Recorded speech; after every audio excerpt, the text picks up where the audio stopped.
है शॉर्ट में आरपी बोला जाता है। क्या बोला जाता है? आरपी। और इसे आरपी यानी होता है रिंडरपेस्ट। क्या होता है? रिंडरपेस्ट। जिस तरह से खुरपका मुंह पका को एफएमडी कहा जाता है, उसी तरह से पशु प्लेग को आरपी बोला जाता है। क्या बोला जाता है? आरपी।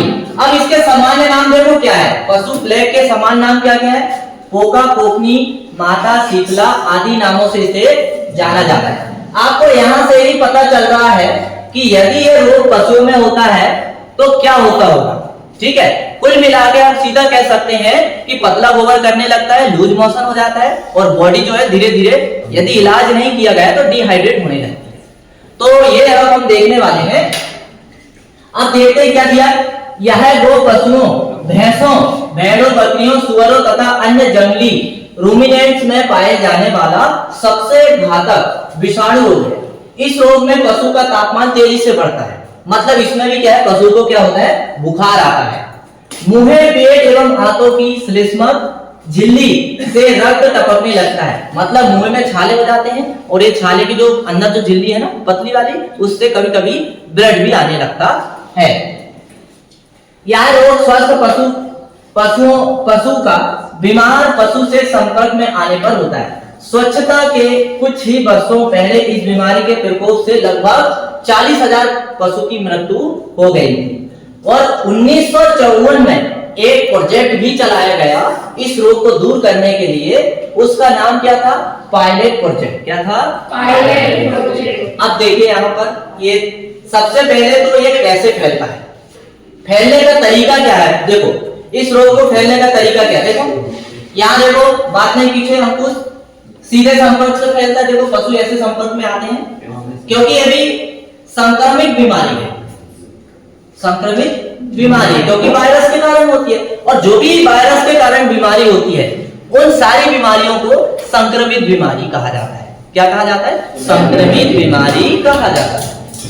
देखिए इस तरह से फिर आंखों से आंसू आना, नाक से लार टपकना।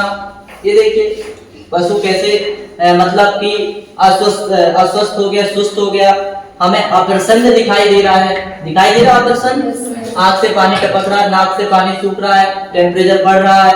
ये देखिए खांसी या छींक की बूंदें। जब कोई बीमार पशु रहता है तो धांसता है, छींकता है, तो ऐसे वायरस मुंह से बाहर आते हैं, शरीर से बाहर आते हैं। आते हैं कि नहीं? दूषित चारा खिलाने से, मतलब कभी कभी क्या रहता है कि खेतों में जहां चारा गाया है वहां भी इसके वायरस पड़े रहते हैं। वही चारा हमने काट के लिया है, वही खिला दिए तो वायरस चारे में चिपक कर आ जाते हैं। जूठा पानी पिलाने से या जूठे बर्तन का उपयोग करने से भी ये बीमारी फैलती है। ठीक, फिर ऐसे पशु को लाने ले जाने से, मतलब खरीद कर लाने ले जाने से। अब हम यदि पशु को खरीदते हैं तो हमें क्या पता कि वहां से जो पशु हमने खरीद कर लाए हैं वो स्वस्थ था क्या बीमार था? क्या पता रहता है? क्या नहीं रहता है। तो हम तो एक खट्टी गाड़ी में भर के लाते हैं उसको। तब भी ऐसे बीमारी क्या है, स्वस्थ पशु से बीमार पशु में फैल जाती है। ठीक है, वो बीमार पशु से स्वस्थ पशु में बीमारी फैल जाती है। ठीक है ना? इस तरह से गोबर मल मूत्र से भी फैलती है। मान चलिए बीमार पशु ने गोबर किया, वो गोबर का छींटा उचट के दीवार में चला गया या किसी पशु के शरीर में चला गया, तब भी उसके वायरस संपर्क में आएंगे और ऐसे में क्या है, रोग को फैला देंगे। तो इस तरह से फैलने का ये तरीका है जो आपने डायग्राम के माध्यम से समझे।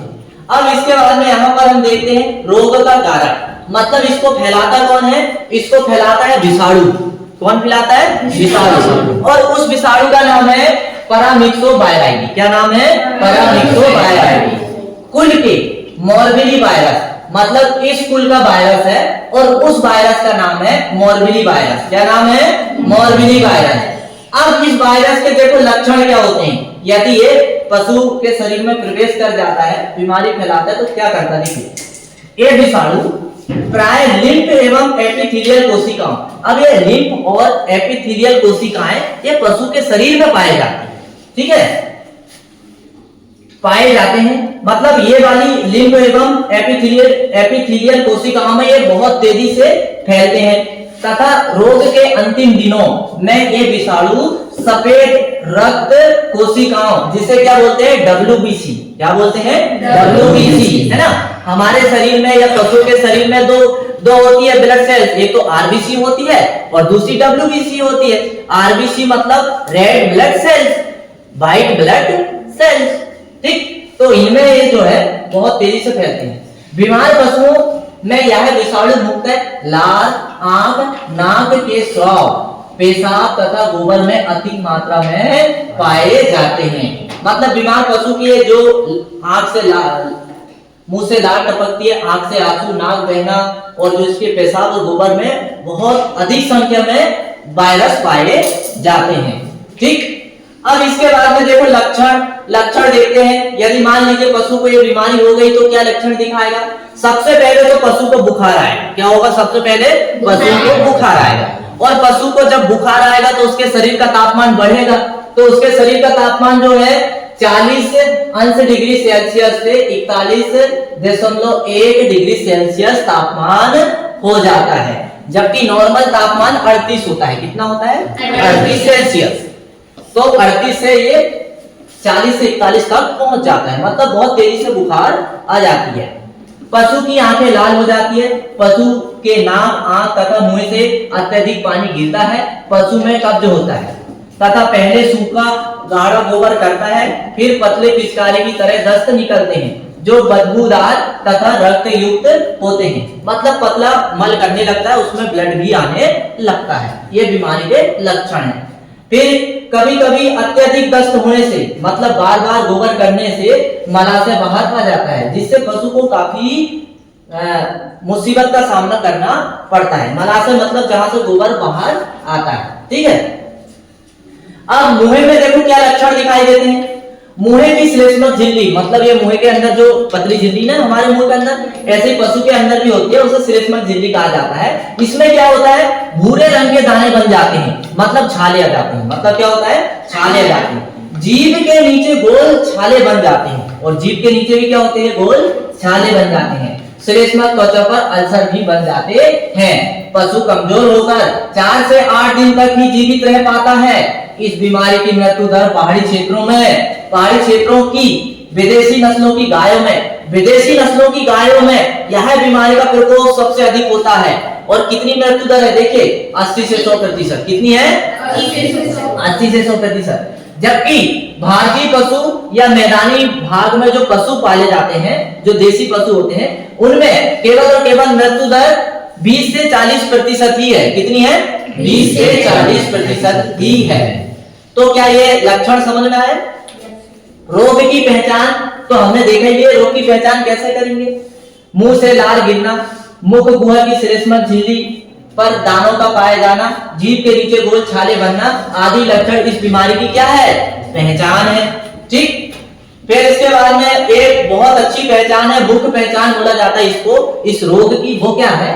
पशु के मलाशय पर लाल नीली धारियां दिखती है, जिन्हें ज़ेब्रा चिन्ह कहा जाता है। क्या कहा जाता है? जिन्हें। तो सीधा पूछा जाता है कि ज़ेब्रा चिन्ह किस बीमारी में देखने को मिलता है? तो पशु प्लेग बीमारी में देखने को मिलता है। तो देखिए इस तरह से लक्षण दिखता है। देखो पशु कितना कमजोर होकर बैठा है और ऐसे धब्बे बन जाते हैं, मुंह की श्लेष्मक झिल्ली में ऐसे दाने आ जाते हैं, स्क्रीन में ऐसे छाले जैसे दिखाई देने लगते हैं। पशु का टेम्परेचर देखो 40.5 सेल्सियस हो गया है, आंखें से ऐसा पानी बहना, नाक बहना, ऐसा, ये सब क्या है? बीमार पशु के लक्षण है। कौन से पशु के लक्षण है? बीमार पशु के लक्षण है। क्या इतनी बात आपको समझ में आती है? Yes sir. बिल्कुल। अब आसानी से पहचान कर लोगे आप? Yes sir. हाँ, ये डायग्राम को आप अपने दिमाग में छाप लीजिए, ताकि आपको क्या करना है? इसी को याद करते हुए आपको रोग के लक्षण लिखना है। लिखना है इसी को याद करते हुए। हाँ, तो अब देखिए ये वायरस देखो किस टाइप का दिखता है। ये वायरस ऐसा दिखता है। जो मॉलबेरी जो वायरस है ये इस तरह से दिखता है, ऐसा ये दिखाई देता है। बहुत सूक्ष्म होता है, नग्न आंखों से दिखाई नहीं देता है। इनको देखने के लिए माइक्रो सूक्ष्मदर्शी का उपयोग करना पड़ता है, जो बिजली से चलते हैं। तो जब देखते हैं तो संरचना कुछ इस तरह से दिखाई देती है। अब इसके बाद में क्या करना है? उपचार कैसे करना? देखो केवल और केवल इसका एक ही उपचार है। जब यह रोग हो जाता है तो आपको एंटीबायोटिक दवा का उपयोग करना है। किसका उपयोग करना है? एंटीबायोटिक दवा। अब एंटीबायोटिक दवा कौन सी है? पेनिसिलिन है, स्ट्रेप्टोमाइसिन है, सल्फाडाइमिडीन है और आंत संबंधित एंटीसेप्टिक का प्रयोग करना है। ऐसी यदि आप दवा का उपयोग करते हैं तो इस बीमारी से क्या होगा? राहत मिलेगी। क्या होगा? राहत मिलेगी। अब इसके बाद में एक वैक्सीन भी बनाई गई है जो भारतीय कृषि अनुसंधान संस्थान भारतीय पशु चिकित्सा अनुसंधान संस्थान इज्जत नगर बरेली से वैक्सीन निकाली गई है और इस वैक्सीन का उपयोग इस पशु के रोग को दूर करने के लिए किया जाता है और उस वैक्सीन का नाम है शॉर्ट में जीटीवी। क्या नाम है? जीटीवी। फुल फॉर्म क्या है? God adapted tissue vaccine. क्या है? God adapted tissue vaccine. अब इस वैक्सीन का उपयोग करके, या वैक्सीन मतलब टीका, वैक्सीन मतलब टीका, इस टीका का उपयोग करके इस बीमारी को नियंत्रित किया जाता है। इस टीके का प्रयोग मैदानी भागों की गायों तथा भैंसों के लिए किया जाता है। इसका प्रयोग विदेशी तथा संकर नस्ल की गायों तथा भेड़ों एवं बकरियों के लिए नहीं किया जाता है। इसके लिए फिर जो संकर नस्ल की गाय या भेड़ बकरी के लिए दूसरा टीका आता है तो उसका उपयोग किया जाता है। अब इसके बाद में ये गॉट टिश्यू वैक्सीन क्या है? गॉट टिश्यू वैक्सीन पता क्या है? जो गॉट मतलब बकरी, तो बकरी में एक अंग होता है जिसे स्प्लीन बोलते हैं, तिल्ली बोलते हैं। तो उस तिल्ली को उस तिल्ली में क्या काम करते हैं? पहले इसका वायरस बकरी के अंदर पहुंचाते हैं इस बीमारी का, तो इस बीमारी का वायरस बकरी के अंदर पहुंच जाता है, 3 से 4 दिन तक रहता है। फिर उसका जो तिल्ली बोल रहा हूं मैं, जो स्प्लीन बोला जाता है, उसको निकाल लिया जाता है जिंदा बकरी को काट के, और उस बकरी के फिर छोटे छोटे जो स्प्लीन जो भाग है ना, उसके छोटे छोटे टुकड़े किए जाते हैं और फिर उन टुकड़ों को केमिकल मिलाकर फिर ऐसे जो है टीका को तैयार किया जाता है। ठीक है, इसीलिए इसका नाम क्या है? गॉट एडेप्टेड टिश्यू वैक्सीन, मतलब बकरी से तैयार किया गया टीका, बकरी से तैयार किया गया टीका। तो बताइए, ये आपको रोग समझ में आया? यस। हाँ, अब अगली क्लास जब होगी तो हमारी जब होगी तो सामान्य पशु रोग सेकंड हम देखेंगे, तो उसमें हम सारे जो रोग देखेंगे वो जीवाणु जनित देखेंगे। कौन से देखेंगे? जीवाणु जनित। और अभी की जो क्लास में हमने जो रोग देखे वो विषाणु जनित देखे। ठीक है, बस आज की क्लास में इतना ही।